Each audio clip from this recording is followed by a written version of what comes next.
Hello everyone, welcome to Shreya Arjun maths academy. अभी हाल ही में न्यू एजुकेशन पॉलिसी 2020 को लॉन्च किया गया है। आफ्टर 34 ईयर नई शिक्षा नीति 2020 इसको लॉन्च किया गया है। New education policy was launched on Wednesday July 29। इससे पहले जो पॉलिसी आई थी वो 1968 में आई थी। उसके बाद 1986 में जो है इसका फॉर्मेट तैयार किया गया था और 1992 में अपडेट किया गया था। अब ये जो थर्ड पॉलिसी आई है ये 2020 में आई है। Union minister for information and broadcasting Prakash Javadekar and human resource development HRD and Ramesh Pokhriyal Nishank made the announcement on the NEP 2020। और ये किसके नेतृत्व में किया गया है, जो लॉन्च किया गया है? के कस्तूरी रंगन। और इसका जो एम है वो क्या है? India a global knowledge super power. NEP 2020 aims at making India a global knowledge super power. अब ये जो न्यू पॉलिसी जो आई है एजुकेशन की, इसमें कुछ चेंजेस हुए हैं। इसमें एजुकेशन में कुछ चेंजेस हुए हैं, तो मैं आपको टॉपिक वाइज बताती जाऊंगी कि क्या क्या इसमें जो है चेंजेस होंगे। अभी ये इम्प्लीमेंट नहीं हुई है, जब भी इम्प्लीमेंट होंगी तो ये इसमें जो है चेंजेस होंगे। अब जैसे चेंजेस इन स्कूल एजुकेशन, तो जो स्कूल में 10+2 था उसको ख़त्म कर दिया गया है और अब जो न्यू शेड्यूल जो स्टार्ट होगा वो होगा 5+3+3+4। पहले 2 स्टेज होते थे, अब 4 स्टेज होंगे। तो जो ये जैसे ट्रांसफॉर्मिंग सर्व पैडागोजिकल स्ट्रक्चर, तो 10th प्लस सिस्टम 2 एंड हो गया है हमारा। अब स्टेज फर्स्ट 5 ईयर आते हैं। अब ये जो 5 ईयर हैं इसमें प्री स्कूल के 3 ईयर हैं, जिसमें स्टूडेंट एज 3 से 6 हैं। प्री स्कूल के लिए 3 ईयर है, क्लास फर्स्ट एंड क्लास 2 के नेक्स्ट 2 ईयर है, जिसमें क्लास फर्स्ट और क्लास 2 में जो एज आती है स्टूडेंट की वो 6 से 8 आती है। इसमें जो हमारा मेन पॉइंट है वो फाउंडेशन स्टेज होगा और एक्टिविटी बेस्ड होगा। इसमें बच्चों पे बर्डन नहीं होगा। इसमें जो करिकुलम जो तैयार किया जाएगा वो NCERT होगा। अब स्टेज 2 3 ईयर्स आता है। इसमें क्लास 3 टू क्लास 5 है और जो स्टूडेंट एज है वो 8 to 11 होगी हमारी। और इसमें जो मेन पॉइंट है, क्लास 5 तक जो एजुकेशन दी जाएगी वो मदर टंग में ही दी जाएगी। जिस भी स्टेट में मदर टंग यूज़ होती है उसी स्टेट में जो है एजुकेशन दी जाएगी। मतलब कोई बर्डन में उसको वो लैंग्वेज नहीं लेनी पड़ेगी। As a subject student English को सिलेक्ट कर सकता है। तो क्लास 5 में जो मदर टंग है उसी से ही एजुकेशन दी जाएगी। Stage 3 3 years. क्लास 6 to 8 जो मिडिल स्टेज होता है हमारा, एज स्टूडेंट की 11 to 14 होगी। क्लास 6 से ही कंप्यूटर कोडिंग स्टार्ट होगा, जिसमें vocational education, creative thinking, skill thinking पे जोर दिया जाएगा। क्लास 6 से प्रैक्टिकल नॉलेज भी दी जाएगी, जिससे जो स्टूडेंट जिस फील्ड में इंटरेस्ट रखता है उससे रिलेटेड उसको प्रैक्टिकल नॉलेज भी दी जाएगी। तो क्लास 6 to 8 मिडिल स्टेज होगा। अब स्टेज 4 जो है हमारा 4 ईयर आते हैं, क्लास 9 to 12। पहले क्या था कि क्लास 10th के बाद जो है स्टूडेंट को स्ट्रीम सेलेक्ट करनी होती थी, जैसे साइंस स्ट्रीम, ह्यूमैनिटीज़, कॉमर्स। लेकिन अब क्लास 10th का तो बोर्ड ख़त्म कर दिया जाएगा और क्लास 9 to 12 ये 4 ईयर के लिए स्टेज 4 माना जाएगा। और ये फ्लेक्सिबल करिकुलम होगा। इसमें क्या है कि जो स्टूडेंट है अपने इंटरेस्ट के अकॉर्डिंग सब्जेक्ट को सिलेक्ट कर सकता है। फ्लेक्सिबल सब्जेक्ट ऑप्शन होंगे, जैसे केमिस्ट्री है तो हिंदी को सिलेक्ट कर सकता है, मैथ्स है तो बायो ले सकता है। अब इसमें कोई बर्डन नहीं होगा, वो फ्रीडम होंगे बिल्कुल अपने सब्जेक्ट को सिलेक्ट करने में कि हमने क्या सब्जेक्ट चूज़ करना है। ठीक है, पहले ये बहुत प्रॉब्लम होती थी, स्टूडेंट्स स्ट्रीम लें या कॉमर्स लें या ह्यूमैनिटीज़ आर्ट्स लें, तो स्टूडेंट समझ नहीं पाते थे फ्यूचर से रिलेटेड कि हमें क्या लेना चाहिए और क्या हमारे लिए सही है। अब स्टूडेंट अपने अकॉर्डिंग जो सब्जेक्ट में उनका इंटरेस्ट होता है वो सब्जेक्टों को सिलेक्ट कर सकते हैं। तो 10+2 को ख़त्म करके ये 5+3+3+4 को बना दिया गया है। अब स्कूल एजुकेशन में जो चेंजेस हुए हैं वो बोर्ड एग्ज़ाम भी आते हैं। अब बोर्ड एग्ज़ाम भी आपके साल में 2 बार होंगे, सेमेस्टर वाइज होंगे, और वो वस्तुनिष्ठ, ऑब्जेक्टिव और व्याख्यात्मक श्रेणियों डिस्क्रिप्टिव में जो है उनको डिवाइड किया जाएगा।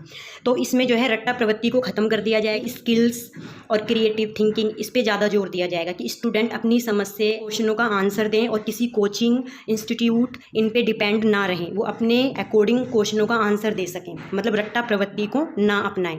ये बोर्ड एग्जाम में बदलाव किए जाएंगे। स्कूल एजुकेशन में रिपोर्ट कार्ड में भी कुछ बदलाव होंगे। रिपोर्ट कार्ड जो बनाया जाएगा वो उनके स्किल्स पर फोकस किया जाएगा, मेन जो है उनकी स्किल्स पर फोकस किया जाएगा। और जो रिपोर्ट कार्ड होगा वो 360 डिग्री प्रोग्रेस कार्ड बनाया जाएगा। इसमें क्या है कि स्टूडेंट अपने आप को भी वैल्यूएट करेगा और जो उनके साथ के जो स्टूडेंट हैं वो भी उनको वैल्यूएट करेंगे। वो भी स्टूडेंट के बारे में बताएंगे कि इनका बिहेवियर, इनकी परफॉर्मेंस, स्किल्स जो भी है, क्रिएटिव थिंकिंग, ये क्या परफॉर्मेंस है क्लास में। टीचर्स भी उनको इवैल्यूएट करेंगे। तो ये 3 स्टेज पर स्टूडेंट्स को इवैल्यूएट किया जाएगा। तो रिपोर्ट कार्ड में 360 डिग्री प्रोग्रेस कार्ड को बनाया जाएगा और मेन स्किल्स पर फोकस किया जाएगा। अब आते हैं आफ्टर 12th ग्रेजुएशन। अब जैसे आफ्टर 12th किसी स्टूडेंट की परसेंटेज कम आती हैं और वो परसेंटेज के अकॉर्डिंग कॉलेजों में एडमिशन नहीं ले पाते हैं, तो अब क्या होगा कि एक ही कॉमन एग्जाम रखा जाएगा, कॉमन एंट्रेंस एग्जाम दिया जाएगा, जिससे जो उनकी परसेंटेज थी 12th में और ये जो कॉमन एंट्रेंस एग्जाम होगा, कॉमन एप्टीट्यूड जो टेस्ट होगा, इसकी भी परसेंटेज ऐड होगी और उस पर इनको जो है स्टूडेंट्स को एडमिशन दिया जाएगा। परसेंटेज के अकॉर्डिंग तो है ही, लेकिन जिन स्टूडेंट्स की परसेंटेज कम रह जाती है और वो किसी कारणवश अपना एडमिशन नहीं ले पाते हैं, तो अब उनके लिए एक अच्छा ऑप्शन है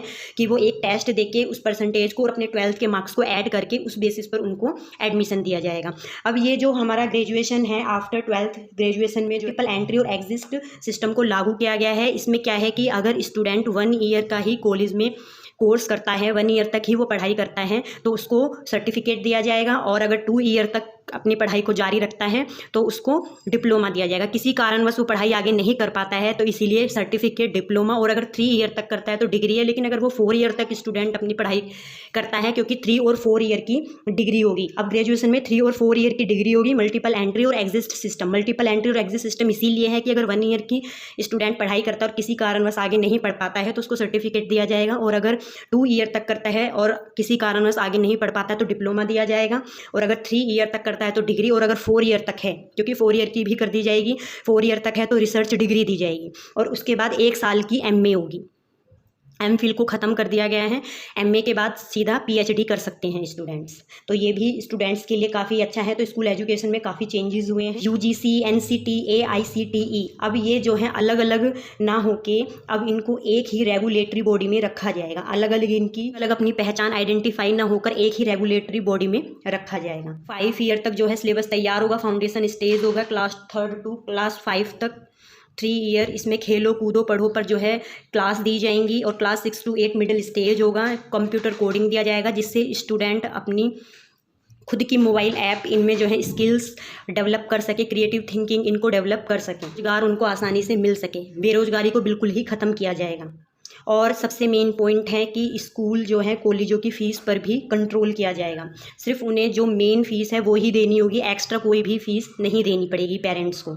जो हमारी पढ़ाई है वो डिजिटाइजेशन होगी, ऑनलाइन एजुकेशन पे जोर दिया जाएगा। अब मेन पॉइंट पे आते हैं जो चेंजेस हुए हैं। एचआरडी मिनिस्ट्री का नाम चेंज करके मिनिस्ट्री ऑफ एजुकेशन कर दिया गया है न्यू एजुकेशन पॉलिसी 2020 में। और second point, GDP investment education to increase 6% कर दिया गया है। इससे पहले करंट में जो 3% था, 0.6 से 3%, फिर वो हो गया 6%। तो ग्रोस इनरोलमेंट भी 2035 तक 50% इंक्रीज हो जाएगी। For teachers, national curriculum framework for teacher education NCFTE 2021 by 2030 minimum degree qualification जो होगी वो 4 ईयर इंटीग्रेटेड BEd होगी।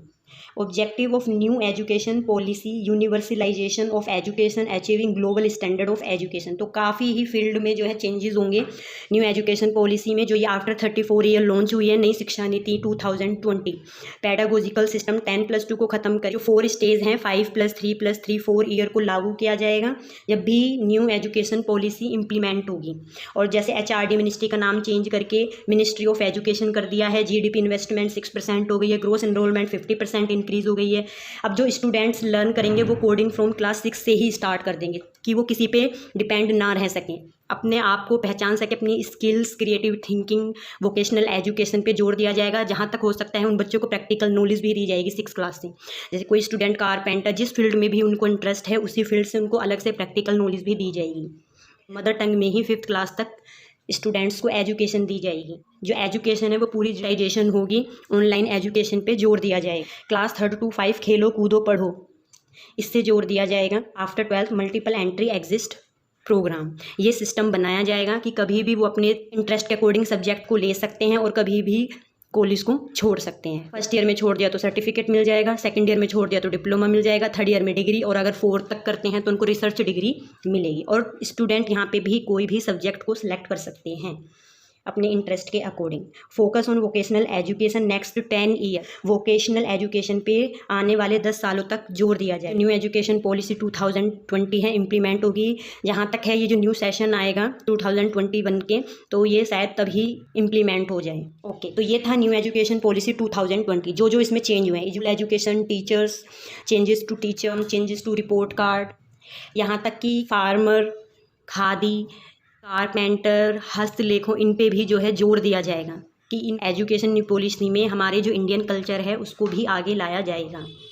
Creative thinking, skill thinking, vocational education, main purpose है प्रैक्टिकल नॉलेज देना, vocational education, creative thinking, skill thinking बढ़ावा देना, Indian culture को बढ़ावा देना।